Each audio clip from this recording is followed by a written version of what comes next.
infeccioso. Entonces tiene que para diferenciar. El calcio generalmente en este caso está ligeramente disminuido. El fósforo y ácido úrico incrementado, pues dependiendo también de la severidad del cuadro clínico. Y los gases generalmente cursan pues con una acidosis metabólica, que es lo que se ve en estos pacientes o que están haciendo una insuficiencia renal.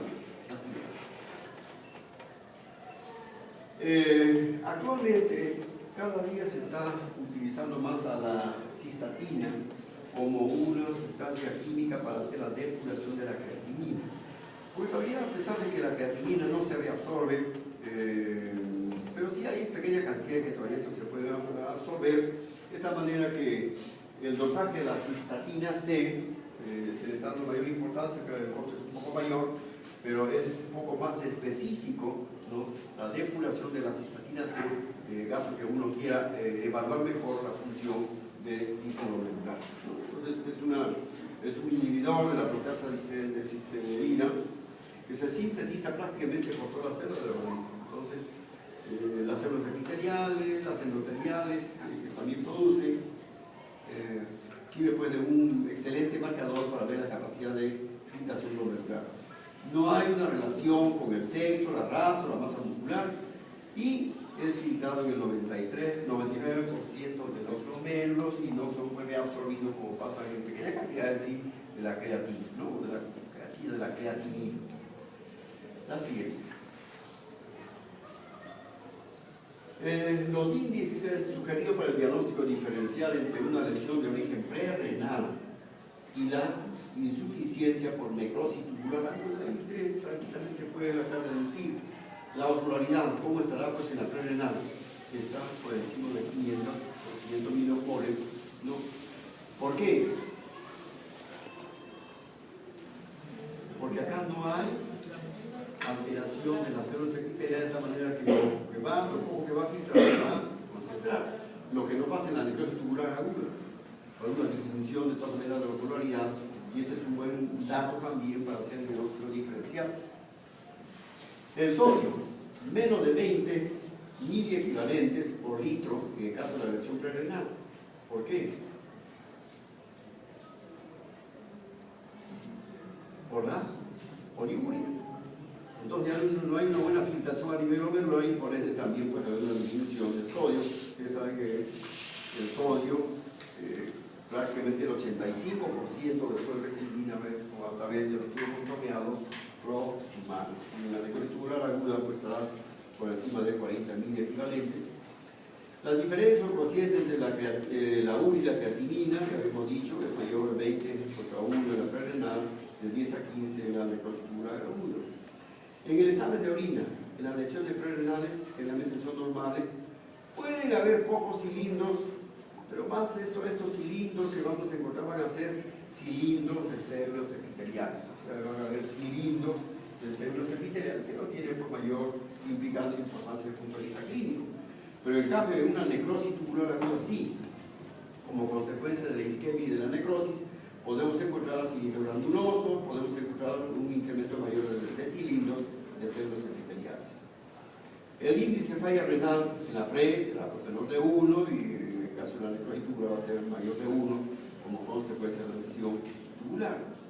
Y la fracción excretada de sodio menos la prerenal menos 1 y más de 2 será pues en la necrosis tubular aguda. Son datos que les pueden permitir hacer el diagnóstico diferencial entre una lesión de origen prerrenal y una necrosis tubular aguda. La siguiente.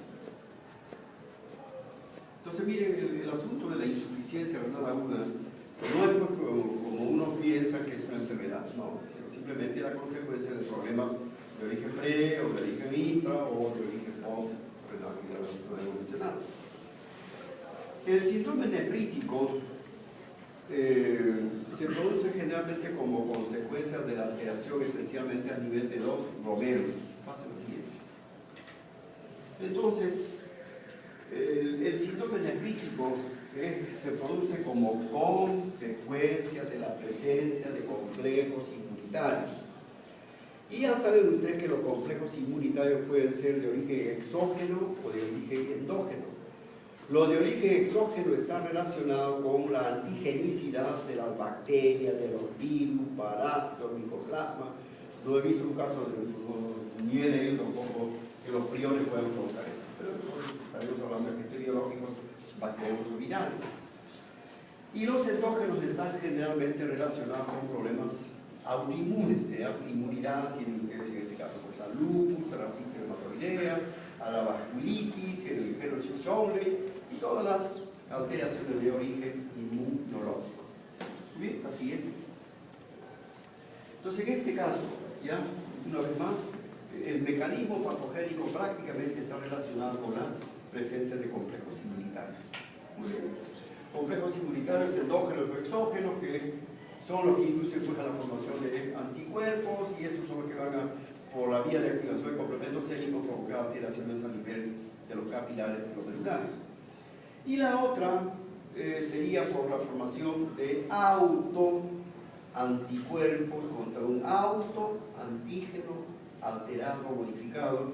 En este caso sería el síndrome el antígeno de Goodpasture alterado probablemente por un agente viral que puede tornarlo pues, en un autoantígeno y como consecuencia de la formación de autoanticuerpos se produce la reacción directamente, en este caso sería una reacción de hipersensibilidad de tipo 2, ¿no? Tipo 2, por formación de anticuerpos contra autoantígenos. La siguiente. Bueno, pero ¿cómo es la clínica del síndrome nefrítico? Síndrome de inicio abrupto, de aparición en pacientes previamente sanos, todo lo que ustedes también lo pueden. Vamos a ver, ¿cómo se produce el síndrome nefrítico? Supongamos que el día de hoy un paciente se infecte con un estreptococo beta hemolítico, que es el agente causante más frecuente reconocido. A pesar de que ahora se dice que menos del 40% de los casos de síndrome nefrítico son provocados por un estreptococo beta hemolítico y la gran mayoría son de origen viral. El día de hoy se infecta una persona con un estreptococo beta hemolítico por vía oral. El compromiso va a ser de la mucosa faríngea. ¿Qué va a pasar a nivel de la mucosa faríngea? Clínicamente, usted ya conoce la clínica. ¿Cuánto tiempo después del ingreso el paciente va a comenzar a hacer manifestaciones clínicas compatibles con una faringitis? 3 a 4 años, ¿no es cierto? Pero el estreptococo beta hemolítico ingresa directamente a la sangre o al glomérulo para provocar alteraciones de ese nivel. No. Son los antígenos que están en la membrana del estreptococo, que es el antígeno T, el antígeno M y el antígeno TMK, lo que van a provocar este problema. Muy bien. Entonces, el organismo va a reconocer estos antígenos. Simplemente el sistema inmunológico se lo va a llevar a nivel del órgano linfático, se lo va a afectar al T, comienza la proliferación, la diferenciación y comienza también la formación de anticuerpos respectivos. ¿Cuánto tiempo después del ingreso del germen al organismo de un paciente vamos a poder detectar estos anticuerpos contra el estreptococo beta hemolítico?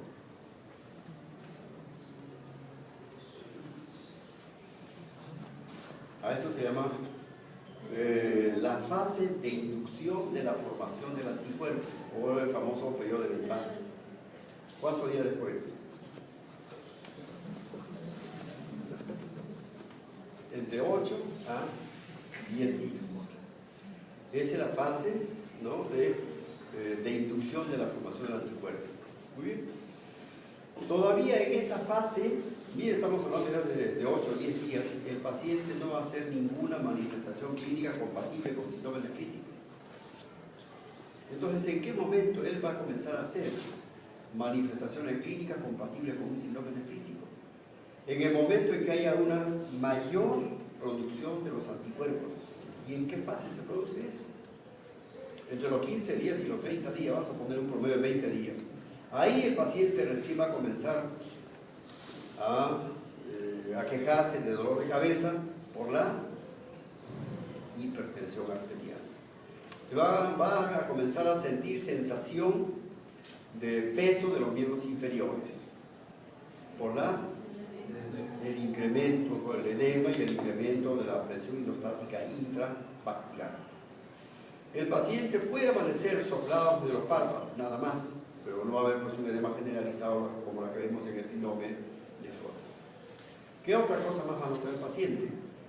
Que comienza a notar que hay una disminución del volumen urinario, la vasoligúrica. ¿Qué más va a notar el paciente?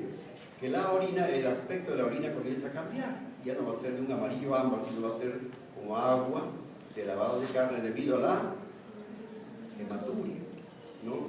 Las orinas ya no van a ser transparentes, van a ser de aspecto turbio debido a la celularidad, presencia de leucocitos, bueno, la hematuria, leucocituria, cilindruria y todas las suciedades que va a comenzar a presentar el paciente.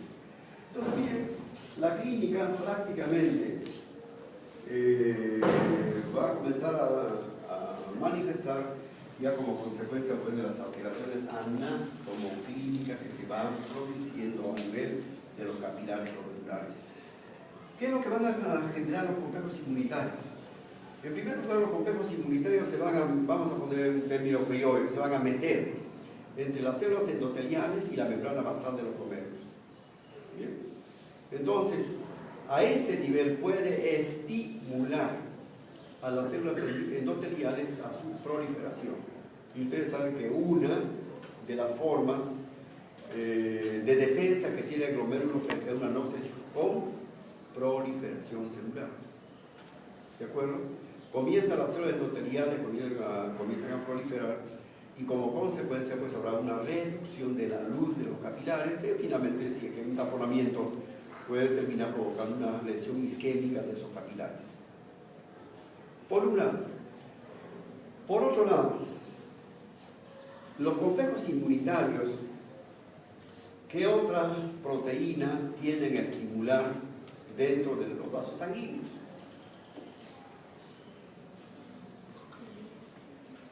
¿Cuál es la otra proteína? Se produce la reacción antígeno-anticuerpo. ¿Cuál es la otra proteína que va a ser activada? Complemento sérico. El complemento sérico. Entonces, miren, por un lado tiene la activación del complemento sérico por la reacción directa del anticuerpo con el antígeno. Pero, ¿qué es lo que hace el complemento a ese nivel? ¿Cuáles son las funciones del complemento sérico? Atrae. ¿Para qué?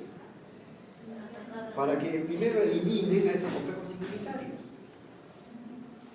Pero concomitantemente a ese nivel, ya el complemento sérico comienza también a provocar la lesión de las células endoteliales de los capilares glomerulares. Perfecto. Entonces, una vez que se ha producido lesión de las células endoteliales, ¿qué va a pasar con la célula endotelial? O se esfacela o es necrosado. ¿No es cierto? ¿Y cómo queda la membrana basal? Si esta es la célula endotelial, ¿cómo queda la membrana basal? Denudada. Pero como la membrana está hecha de colágeno 4, colágeno 5, entactina, fibronectina, etc., etc., el colágeno 4, fundamentalmente el 4, también puede directamente estimular al complemento sérico por la vía alterna. Si ya no va a haber necesidad de que se produzca la reacción antígeno-anticuerpo, sino el colágeno 4 directamente comienza a activar el complemento sérico desde C3 hasta la fase final, hasta formar el complejo de ataque de complemento. Entonces, miren, en estos casos hay doble activación del complemento sérico. Uno, la reacción antígeno-anticuerpo, y la otra, la vía alterna, simplemente por contacto del complemento que está en el plasma contra el colágeno 4 de la membrana basal del glomérulo. Entonces, mira, hay doble actividad. Entonces, el complemento sérico activado va a atraer más leucocitos. Entonces, ¿cuál va a ser la otra forma de reacción del organismo? Que ya también lo saben ustedes. Con la infiltración a nivel de los capilares. Entonces, todo esto va a provocar pues, esas manifestaciones clínicas que usted lo conoce como síndrome nefrítico. La siguiente. Entonces, estamos hablando, pues, entonces en el